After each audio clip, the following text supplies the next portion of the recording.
Hola, buen día. Vamos a abordar, jóvenes, el tema de formación de equipos de trabajo. Sí, este tema, bueno, pues sabemos que tiene que ver con lo que es el libro de psicología organizacional que hemos estado llevando en la clase. Y bueno, vamos a comentar. Aquí lo que vamos a hacer es platicar un poquito acerca de lo que es el proceso de formación de equipos y su importancia en la consolidación y productividad de las organizaciones, ¿sale? Entonces, si se fijan, todo equipo tiene un proceso, que quiere decir que no siempre estamos hablando de formalmente un equipo, aunque estemos hablando que es dentro de lo que es la organización. Aparentemente todos se van haciendo equipos, no. Tenemos que ir diferenciando primero cuáles son los grupos de trabajo y luego cuáles son los equipos de trabajo, y también vamos a hablar un poquito acerca de lo que son los equipos de alto rendimiento, ¿sí? Porque tienen cada uno así como sus diferencias y sus características, que si bien es cierto que tienen algunas situaciones en común, también es cierto que hay diferencias muy importantes. Y desde hablar del equipo, perdón, desde el grupo hasta el equipo de alto rendimiento, pasando por un equipo, entonces vamos a encontrar que en función de productividad, de eficacia, de eficiencia, entonces va a haber muchas diferencias, ¿sí? Va a ser mucho más impactante cómo se hace a través de un equipo o de un equipo de alto rendimiento, ¿sí? Entonces, en las organizaciones, algo muy importante es que esta interacción que se da entre lo que son los miembros de la organización, ¿sí? Estamos hablando, por ejemplo, de diferentes caracteres, de diferentes personalidades, diferentes puntos de vista, diferentes perspectivas, inclusive de la vida misma, ¿no? Probablemente aquí en México pues no se note igual que en otros países en función de estas diferencias tan marcadas, étnicas, ¿no? Por ejemplo, de razas, de religión, de ideología política. Probablemente no se sienta igual el impacto, pero finalmente, bueno, pues todos tenemos nuestra perspectiva de las cosas, ¿no? Aunque tengamos una cultura aparentemente parecida a todos. Entonces, también dentro de esto se viene a dar o se viene a ser presente de alguna manera esta parte de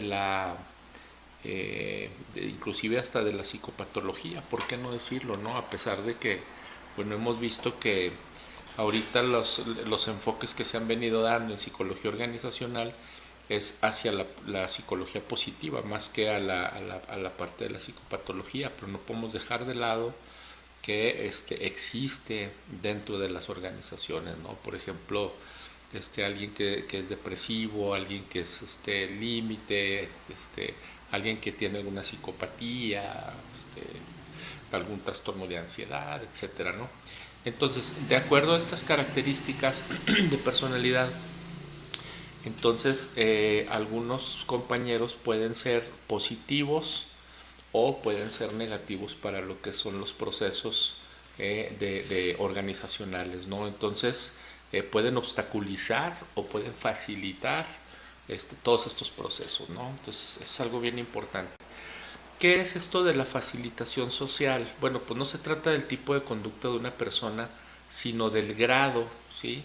El grado en que ella presenta comportamientos como predominantes, ya que son los que se fortalecen cuando la persona se encuentra en presencia de otros, ¿sí? Entonces sabemos que no es, sabemos que no nos comportamos de la misma manera cuando estamos solos que cuando hay alguien con nosotros, de alguna manera influyendo, ¿no? A lo mejor yo puedo tener algunas conductas cuando estoy solo, a lo mejor un poquito más, a veces, por ejemplo, abiertas, a veces al contrario, un poquito a lo mejor más pesimistas, más limitadas, pero el hecho de que esté alguien conmigo presente, entonces me permite actuar, ¿sí? Esta parte del grado, cómo lo voy a ir desarrollando, ¿no? Esta intensidad, por ejemplo, ¿no? De cómo me voy a comportar. Tal vez ahorita, por ejemplo, cuando, no sé, se me viene a la mente inclusive ahora que estamos en esta parte de la cuarentena, yo ahorita estoy grabando el video yo solo, entonces me tengo que imaginar que están ustedes detrás de la cámara y lo están viendo, ¿no? Para poder de alguna manera pensar que hay una interacción entre nosotros, ¿no? Igual, de la misma manera, no se va a comportar lo mismo o de la misma manera una persona estando con una influencia negativa que una influencia positiva, ¿no? Entonces, esa parte, bueno, es importante. Y también vamos a empezar a diferenciar cómo empieza esta parte o cómo se va diferenciando esta parte del proceso de los equipos, ¿no? Primero, bueno, pues son una colección de personas, básicamente. Luego se me viene a la mente esta parte de los trabajadores que se ponen en ciertas zonas para que lleguen las personas, o sea, mucho en Estados Unidos, que lleguen las personas, los echen a una camioneta, o los suban a una camioneta y los contraten para algún proceso, no sé, de construcción o etcétera. Entonces ellos pues en realidad no se conocen, ¿no? O sea, pero lógicamente pues pueden trabajar donde mismo. Luego de esta colección de personas, entonces se forma una agrupación simple, pues es un grupo de personas, ¿sí? Que finalmente a lo mejor ya están empezando como a actuar con un mismo objetivo en general, ¿no? Por ejemplo, estas personas que les digo, los que contratan de manera temporal, de pronto en una obra y luego en otra, y luego en otra, etcétera. Luego viene y se forma la parte de los trabajadores de la misma empresa, ¿sí? Es decir, ahora sí ya no andan brincoteando, así como lo comentábamos ahorita, a ver dónde me dan chamba y voy y jalo y salen. Entonces ahora sí ya hay una como formalización de alguna manera a través de un contrato para que ahora sí nos podemos considerar parte de lo mismo, pero ahí todavía no somos equipo, o sea, no podemos considerarnos equipo. Se da mucho en muchas organizaciones que dicen, es que somos un equipazo, es que todos trabajamos en equipo y de pronto te das cuenta que en la empresa hay 200 personas, 150, 200 personas y uno ni siquiera se conocen. Entonces ahí es donde tenemos que diferenciar. Todos somos trabajadores de la misma empresa, pero en ese momento todavía no somos un equipo todos, ¿no? Y se forma pues un grupo formal, ahora sí, ya hay un grupo de personas que trabajan en donde mismo, que tienen un objetivo ya en común, y que ya están como vamos, no más formados, más enfocados, ¿sí? Cada quien. Pero entonces ahora sí, ya empezamos a generar esa interacción que se requiere, que ahorita lo vamos a profundizar más, esa interacción que se requiere entre esos miembros de ese grupo, ¿sí? O esos trabajadores de esa misma empresa, tienen que empezar a interactuar y para empezar a trabajar juntos en esto, ¿no? Lo que se le conoce como sinergia, por ejemplo. Entonces no es lo mismo una serie de empleados que se pongan a trabajar en el tema de la producción, por ejemplo. Vamos a suponer, todos están haciendo ratones, entonces cada uno hace ciertas actividades de ese ratón, ¿no? Uno le ponen la tapita, otros le ponen el LED, otros le ponen el receptor, el sensor, etcétera, ¿no? Entonces, eso es un grupo de personas. Y el equipo sería, bueno, vamos a tratar de armarlo entre todos de la mejor manera, ¿no? Entonces ya hasta se ponen de acuerdo, hay una supervisión, hay una dirección, y entonces ya saben, ahora sí, por ejemplo, quién tiene la capacidad o la facilidad a lo mejor para acomodar las piezas pequeñas, quién tiene la facilidad para ensamblar ya las piezas grandes, etcétera, ¿no? Entonces ya se empiezan a acomodar, pero ahí ya se puede considerar ahora sí un equipo, ¿no? Porque ya estamos actuando entre todos muy bien enfocados y apoyándonos de alguna manera, ¿no?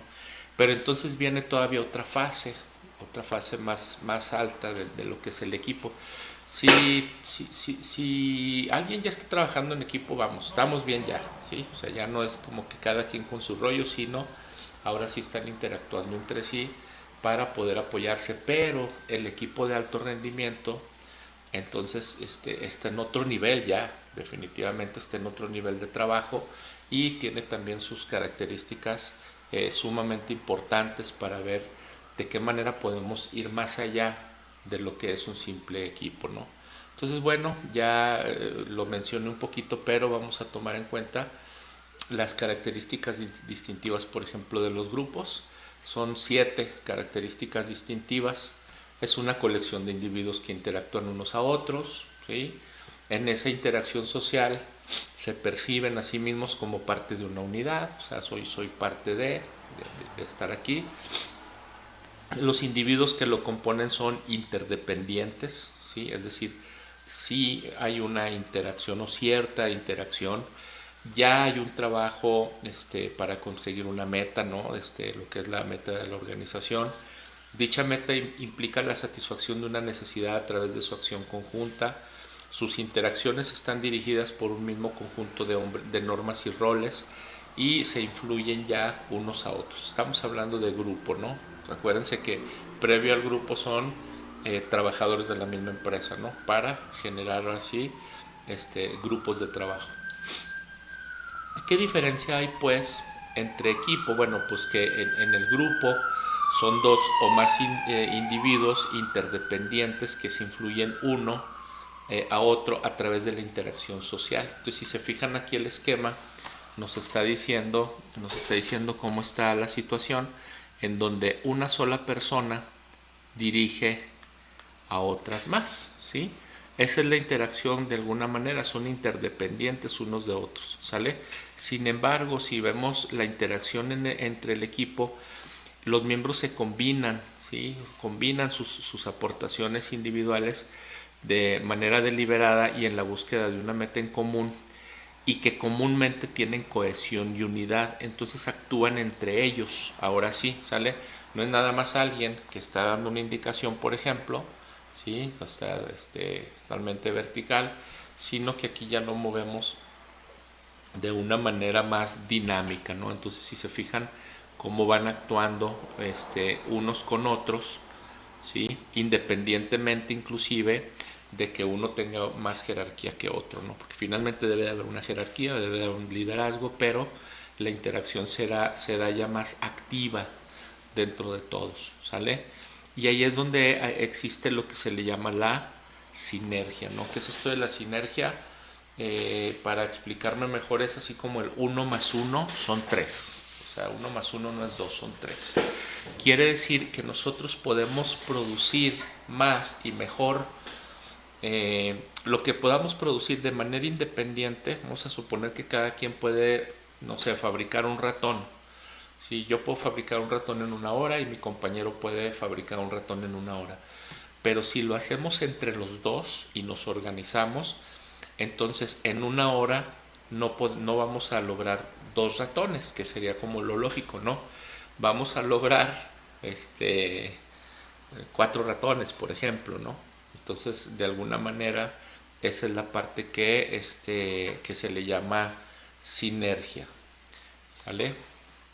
Entonces, ya vamos entendiendo un poquito acerca de lo que es la dinámica de los equipos, ¿sale?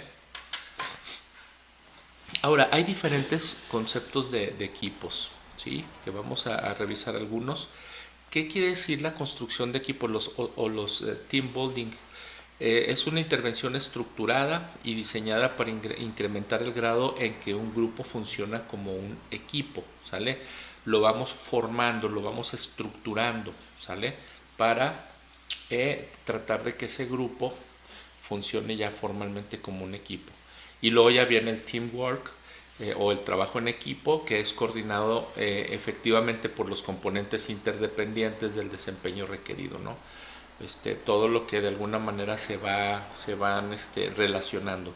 Y luego el desempeño de un equipo es un proceso en múltiples niveles que surge en la medida en que los miembros de un equipo se involucran en administrar a nivel individual y a nivel de equipo los procesos de trabajo y el trabajo en equipo, ¿sí? De alguna manera también ya se van administrando lo que son los equipos. Aquí pues formalmente ya hay un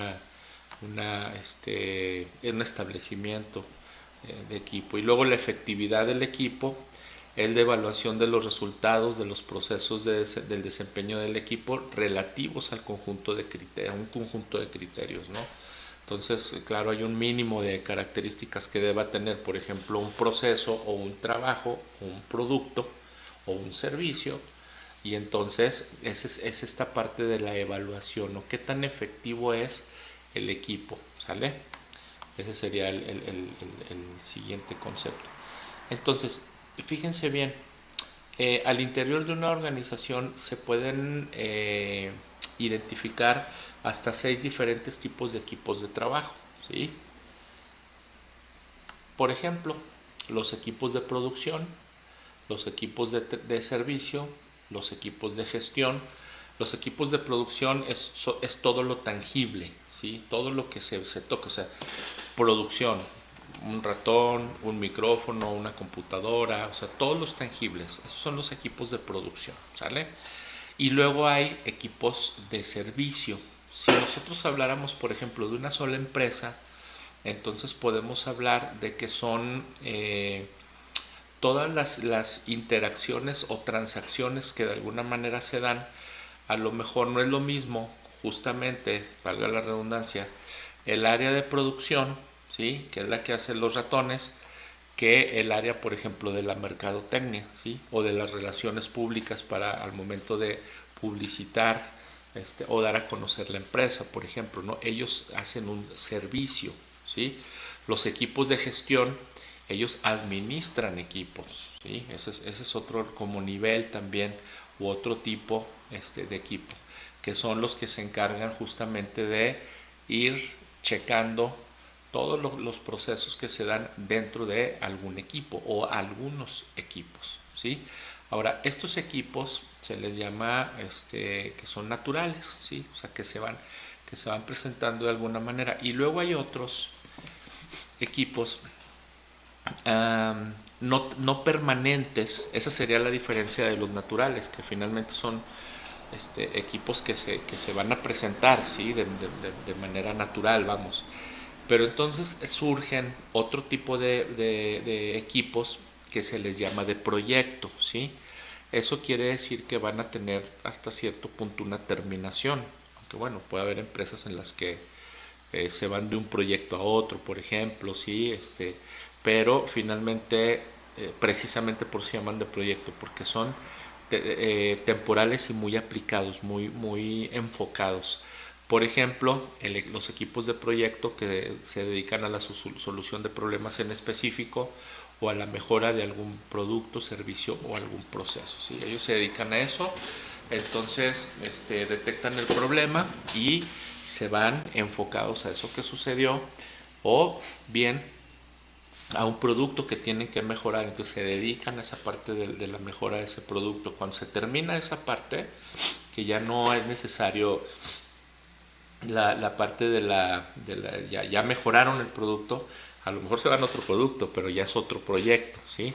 Los equipos de acción y desempeño, que se dedican más bien a mejorar los resultados que se esperan de la ejecución de ciertos procesos, ¿sí? Entonces, si se fijan, eso tiene que ver también qué tan productivo, acuérdense, no es lo mismo decir producción que productividad. Entonces, qué tan productivo y cuál va a ser la calidad del desempeño en ciertos procesos, ¿no? Los equipos de asesoría diagnostican diferencias, facilitan la generación de propuestas y promover el desarrollo de las personas que intervienen en ellos para que sean más competentes en su desempeño, ¿sí? Y estos ya no es tanto que se metan al tema, sino que van asesorando, como su nombre lo dice, a ciertos equipos o ciertos procesos para hacer como un diagnóstico, ¿no? Pues se refiere un poquito a lo que es este tipo de... Ahora, habla también el libro de Fernando Cepeda Herrera, que es el que estamos revisando, del experimento de Milgram, ¿no? En donde podemos destacar varios elementos, ¿no? Desde el uso de la autoridad, por ejemplo, también el significado que tiene la autoridad y también hasta dónde puede llegar el poder de la autoridad, ¿sí? A pesar de las consecuencias que se puedan dar, ¿no? Los invito a que lo revisen, está muy interesante. Se trata de un experimento en el que ponen a un voluntario, bueno, contratan a una persona, lo seleccionan y lo llevan, y él va a ser como el maestro, como el tutor que va a estar haciendo ciertas preguntas a una persona que va a estar en otro cuarto, del otro lado, y le comentan ellos que va a tener me parece que se llaman diodos, sí, bueno, unas terminales eléctricas, pues, y cada que tenga una respuesta correcta, entonces pues no va a pasar nada, van a seguir a la siguiente pregunta, pero si tiene la respuesta incorrecta, entonces le va a dar una descarga eléctrica, sí, es una leve descarga eléctrica en un principio, pero cada vez que vaya fallando una pregunta, entonces le va a dar una descarga mucho más fuerte, ¿sí? Hasta llegar a una descarga prácticamente letal, ¿no? Este es un aparato ahí que se pone, ahí lo estamos nosotros revisando, es el aparato que se utilizó, y entonces lo que no sabe la persona que va a ir marcando lo que es la electricidad es que el del otro lado está actuando, o sea, en realidad un actor, parte del equipo del experimento, en el que van indicando, ¿no? Entonces aparte hay un supervisor que le va indicando a la persona, la dijo mal y súbele, o sea, continúa con el proceso, ¿no? Entonces le está indicando que le dé la descarga, y claro, pues muchos dejan ahí el proceso y dicen, yo no voy a seguir, porque llega un punto en el que el que está del otro lado grita muy fuerte, empieza como a desesperarse, llorar, etcétera. Inclusive hay un punto en el que en uno de las descargas o supuestas descargas, que es de las más fuertes, ya el otro ni siquiera dice nada, ¿no? Como si estuviera en estado de shock, muerto, desmayado, no sé. Entonces es muy interesante cómo van avanzando para continuar con esta parte del ejercicio de la obediencia, ¿no? O sea, tiene mucho que ver con esa parte. Pero bueno, podemos encontrarle muchas cosas, los invito a que lo revisen este experimento. Ahora, ¿qué es lo que, volviendo a la parte del trabajo que tiene que ver con este experimento del que acabamos de mencionar? Entonces se dan cuenta, fíjense, la conformidad, la sumisión, la aceptación y el pensamiento de grupo afectan la calidad del trabajo. La aceptación se refiere sobre todo a que, vamos, yo voy a aceptar las indicaciones en cuestión de obediencia, ¿no? O lo que voy a aceptar lo que tengo que hacer en ese momento, cuál es mi rol, cuál es mi papel, ¿no? Entonces, finalmente tiene mucho que ver con el tema de la obediencia, ¿vale? Ahí vemos algunas imágenes muy interesantes de cómo nos van programando, ¿no? ¿Qué es la conformidad? O de alguna manera, porque también puede eh, afectar la calidad del trabajo. Bueno, en la conformidad los sujetos o los trabajadores modifican sus creencias o su comportamiento, ¿sí? Fíjense, o sea, creencias que traen desde mucho antes, bueno, pues ahí las empiezan a modificar, ¿no? Empiezan a ver de alguna manera como que aquí no debo de pensar así, o aquí no me debo de comportar así, y se conforman con lo que de alguna manera les están indicando. La sumisión, dice, muestran comportamientos pese a que están en desacuerdo con ellos, ¿sí? O sea, yo hago algo que de alguna manera yo no quiero hacer, ¿sale? Entonces, esa sería la sumisión. La aceptación, tanto la conducta como las creencias se modifican para estar de acuerdo con las presiones. Entonces, si se fijan, primero modifican creencias y comportamiento, luego ya muestran comportamientos a pesar de no estar de acuerdo, ¿sí? Y luego aceptación, dice, tanto la conducta como las creencias se modifican para estar de acuerdo con las presiones, ¿sí? Es decir, ya se van acoplando, ¿sí?, a este grado de obediencia en donde aceptan inclusive cambiar y aceptan todo lo que viene, todo lo que de alguna manera reciben como indicación.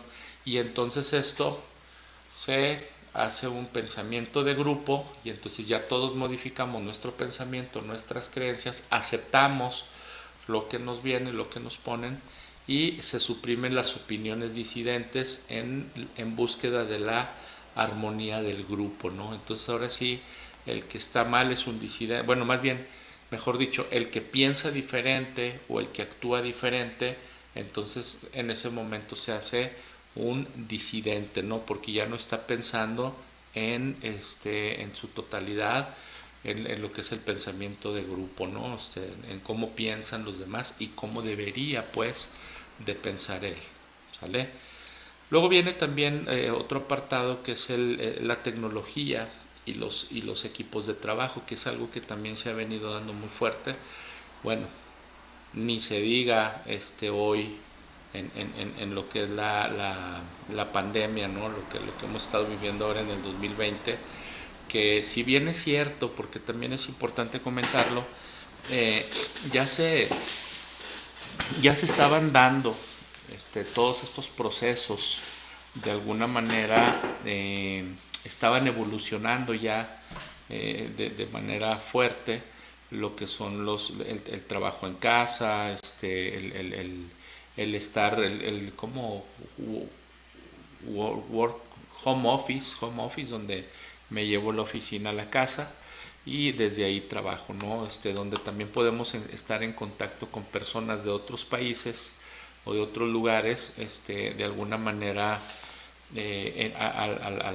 al tiempo, ¿no? O sea, podemos estar a tiempo real, pero cada quien desde sus lugares. Entonces, eso es un poquito lo que se refiere, lo que es la tecnología y los equipos de trabajo, que es algo muy.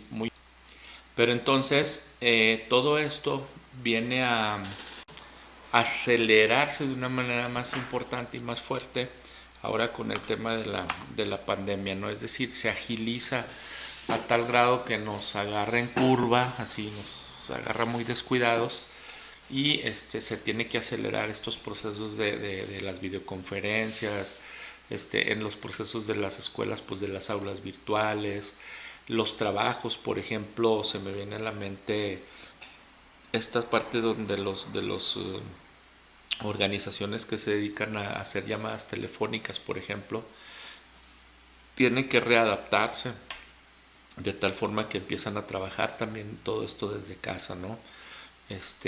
Las escuelas, las mismas empresas, las de producción, pues deben de tener muy vigilado todos estos procesos.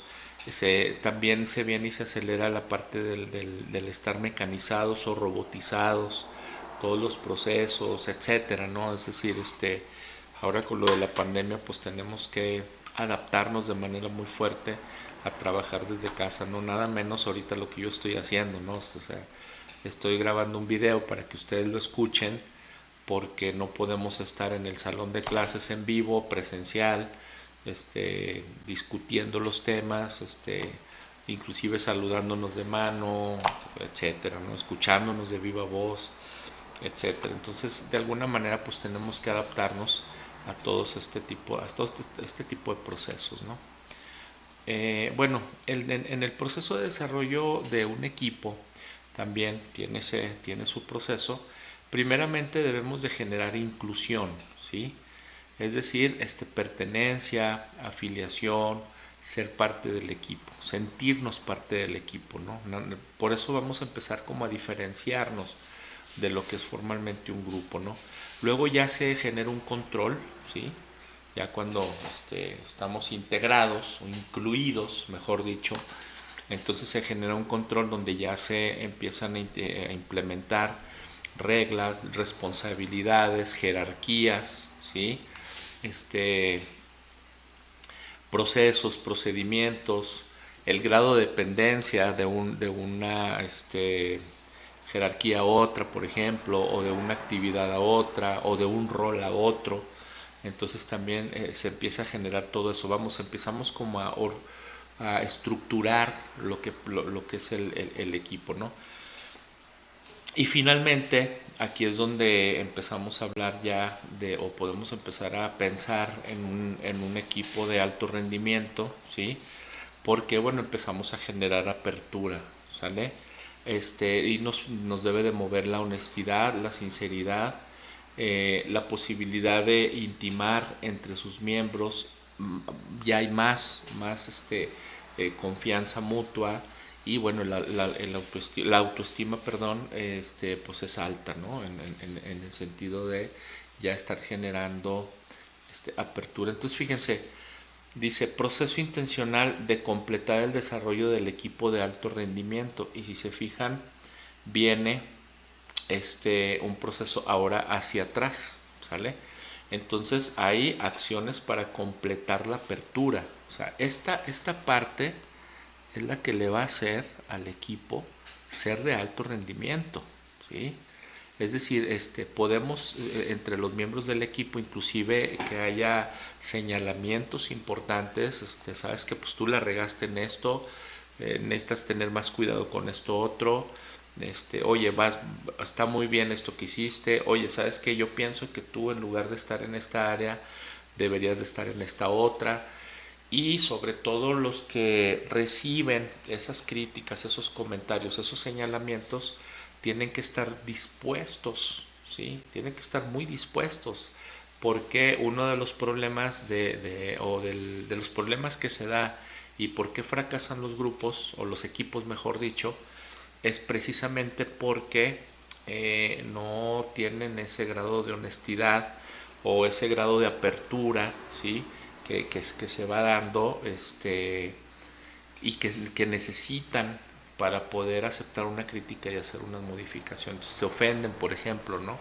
Entonces ya me están señalando que yo hice algo malo, algo que no debí de hacer, y empieza a echar culpas a otros lados, se empieza a justificar, y o se ofende, o le pegas al ego, etcétera, ¿no? Entonces ya no hay esa generación de apertura, ¿no? Entonces, se va a dar un proceso como cíclico, de tal forma que nos vamos regresando. También hay acciones para resolver los pendientes de control, es decir, cómo vamos a replantear reglas, qué modificaciones le tenemos que hacer a las jerarquías, a los roles, a las posiciones que cada quien tiene, ¿sí?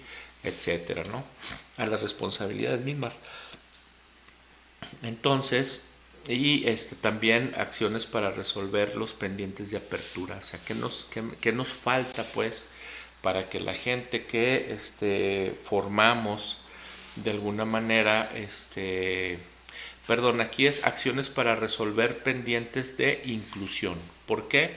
Porque también necesitamos generar inclusión a los nuevos procesos, ¿sí?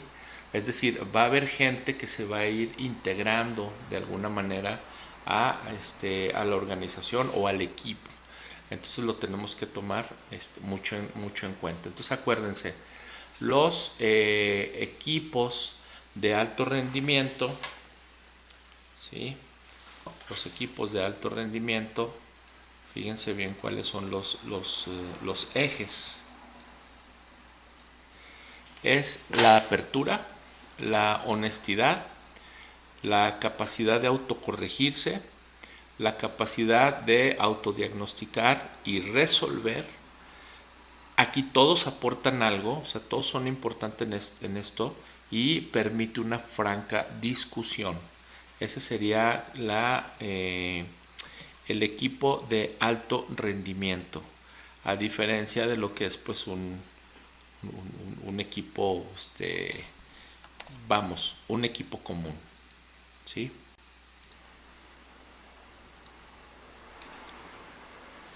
Entonces, bueno, ya vemos aquí cómo quedan Estas acciones para resolver los pendientes que se van quedando de las diferentes etapas son las que nos van a ayudar a fortalecernos y, por ejemplo, en la última parte, acciones para resolver los pendientes de inclusión. Entonces, les decía ahorita, nos permite que la afiliación, que la pertenencia de quien llega, acuérdense que también hay un proceso que se le llama cursos de inducción o proceso de inducción. Entonces, efectivamente es cuando alguien se va a integrar, entonces fortalecerlo a través de una buena inducción, de que conozcan a todo el equipo y que puedan ellos generar pertenencia, ¿no? ¿Sale? Entonces, bueno, hay ocho cualidades que caracterizan a los equipos de alto rendimiento, ¿sí? Uno, pues poseen metas muy claras y muy significativas, ¿sí? Están muy enfocados ya y muy sensibilizados. Tienen normas explícitas positivas, ¿sí? Sus integrantes han desarrollado habilidades interpersonales y de comunicación, también es muy importante. Saben comunicarse, saben interactuar entre ellos. Cuando se enfocan en resolver problemas y en desempeñar sus tareas, muestran ser competentes y tener compromiso, ¿sí? Poseen confianza, apertura y cohesión de grupo. Hay confianza para podernos hablar, para podernos comunicar, ¿sí? Tenemos las habilidades para actuar o interactuar entre nosotros. Tienen habilidad para manejar los conflictos. Comparten el liderazgo, o sea, cada quien es líder para lo que es bueno, ¿sí? Alguien que, por ejemplo, un equipo de alto rendimiento que esté formado, no sé, se me ocurre un equipo de salud, ¿sí? Entonces, alguien es líder para coordinar a lo mejor la estrategia que se va a llevar a cabo, la logística.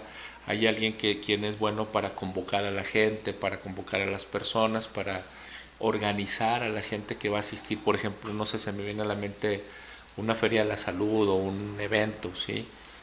Alguien que es bueno para hacer una intervención en una conferencia, alguien que es muy bueno, etcétera, ¿no? Entonces, a eso se refiere un poquito esta parte del compartir el liderazgo, claro, sin perder siempre quién va a estar a la cabeza, ¿no? Quién va a dirigir.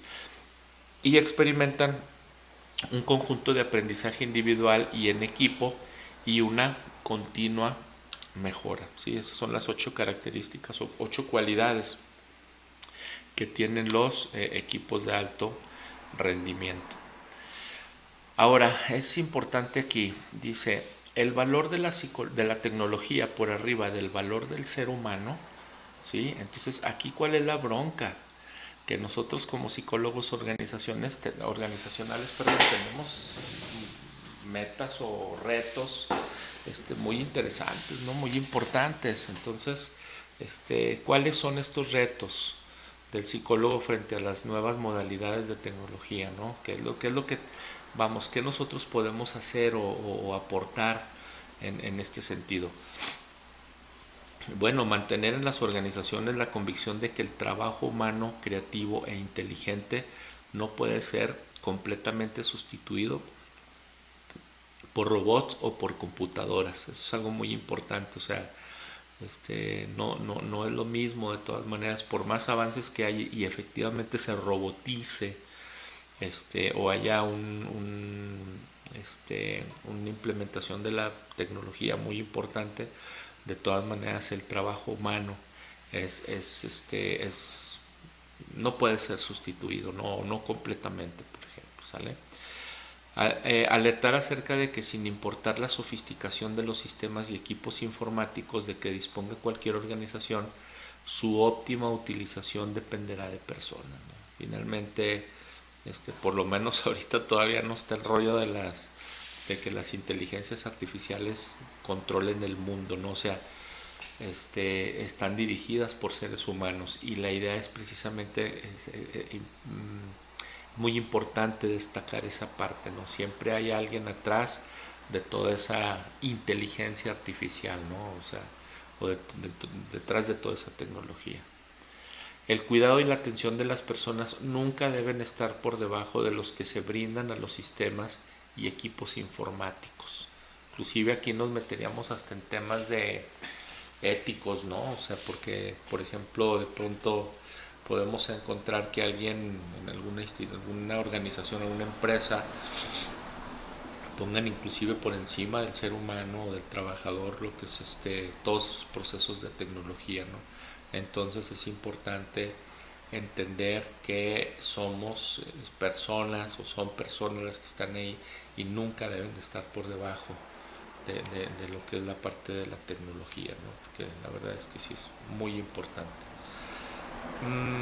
También algo interesante que tenemos que analizar es cuáles son de alguna manera las diferencias, hablando de tecnologías precisamente dentro del trabajo, entre un trabajo tradicional también, una oficina virtual y el trabajar en casa, ¿no? Que finalmente es diferente las tres. Bueno, pues estas tres están presentes ahorita. O sea, alguien, claro, lógicamente el tradicional es cuando tú asistes, cuando tú vas a trabajar, cuando tú ahí mismo te vas desenvolviendo. Ahora con lo de la pandemia, ¿sí? Claro que este texto no estaba diseñado para una pandemia, pero sí ya veía, ya se venían presentando desde entonces todos estos avances tecnológicos y todos estos procesos que se han ido modificando. Entonces es el tradicional y luego me llevo a la oficina, lo que estoy haciendo ahorita yo, por ejemplo, aquí, que finalmente era, antes nos podíamos ver, podíamos saludarnos, podíamos hablar cara a cara y ahora bueno, pues te traes la oficina a la casa, trabajas desde acá, grabas videos, o sea, grabas clases, grabas procesos o bien desde aquí te reúnes con otras personas, haces una videoconferencia, etcétera, ¿no? Y trabajar desde casa también ese es otro proceso que es formalmente hacerlo todo desde aquí, ¿sí? Por ejemplo, quien se dedica a las ventas, ¿sí? O quien se dedica a hacer pasteles o quien se dedica a hacer algún producto que lo hace desde la casa, ¿vale? A eso se refiere. Entonces ya no es que se haya traído la oficina para acá, sino que desde aquí va a producir, ¿sí? Ojalá me explique la diferencia de los tres. Y esto sucede en lo que es la tecnología. Ahora, otro tema, pasando a otro tema, también hay obstáculos psicológicos que de alguna manera se tiene dentro de los equipos, ¿no? Y sobre todo para que evitan que haya esa cohesión y esa unión en el equipo y ni se diga, pues, lógico, muy lejos de alcanzar el estatus de un equipo de alto rendimiento, ¿no? Entonces la cohesión de grupo, entendida como el campo de fuerzas que impulsa a sus integrantes a permanecer juntos o como la resistencia de dicho equipo a fuerzas disruptivas, es uno de los factores que tienen mayores consecuencias sobre la conformación de los equipos de trabajo, ¿sí? Entonces hay fuerzas disruptivas, se dice que son fuerzas que rompen, que marcan de raíz, ¿no? Por eso se llama disruptivo, ¿no?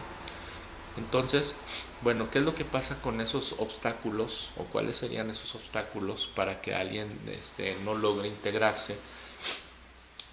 Bueno, pues el temor de no ser tomado en cuenta, claro, en relación a sus opiniones, comentarios, necesidades, preocupaciones, etcétera. El temor de sentirse humillado por aparecer como alguien que no comprende los problemas, por haber hecho algo mal en su trabajo, por ser criticado, por no ser creativo, por no tener ideas que aportar, etcétera, ¿no? Y también puede ser el temor de ser rechazado por mantener enemistades o conflictos con alguno o varios de los integrantes del equipo, por ser poco agradable o por no ser capaz de mantener la confianza del resto de los miembros del grupo, ¿no? Entonces, si se fijan, estas características o estos obstáculos de alguna manera van a ser muy fuertes para que el sujeto no se pueda integrar, ¿no? En la teoría pues todo está maravilloso, ¿no? Pero a la mera hora es donde nos damos cuenta de este tipo de obstáculos, ¿no? Entonces, bueno, me parece que con esto termino la presentación. Ojalá haya quedado claro. De cualquier manera, Vamos a seguir revisando este tipo de temas. Y bueno, pues con eso cierro yo la presentación y ya estaremos dando algunas indicaciones o comentarios. Muchas gracias.